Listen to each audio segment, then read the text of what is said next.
A US contractor who was kidnapped by al-Qaeda over 2 years ago is asking President Obama to help negotiate his release.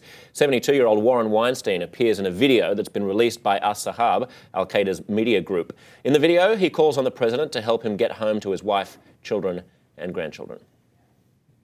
And now when I need my government, it seems that I have been totally abandoned and forgotten. And so I again appeal to you to instruct your appropriate officials to negotiate my release.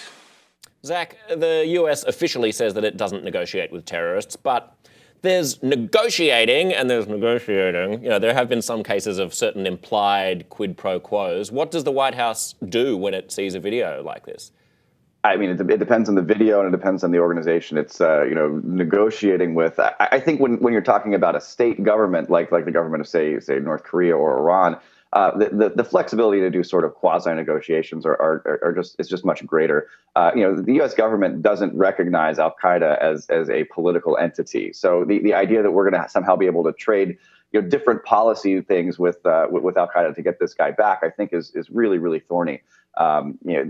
Unfortunately, when you're in a sort of warlike situation with a group that you don't even really define as being a warlike situation, you don't have a whole lot of good options for negotiating. And so I would be surprised if this video results in any sort of concrete policy change from the administration, either in terms of the war on terror or whatever we're calling it now.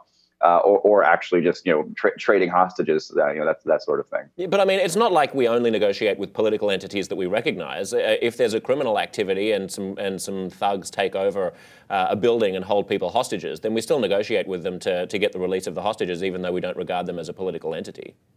No, that's true. I mean, I think that's true. But we also then tend to arrest people afterwards. So there's this negotiation process, and then whatever was negotiated, they go to jail. Yes, and hopefully it ends the Captain Phillips way with a bullet straight through the head of the people who took you hostage. But I guess in this case, we can only hope, and it's probably not going to happen.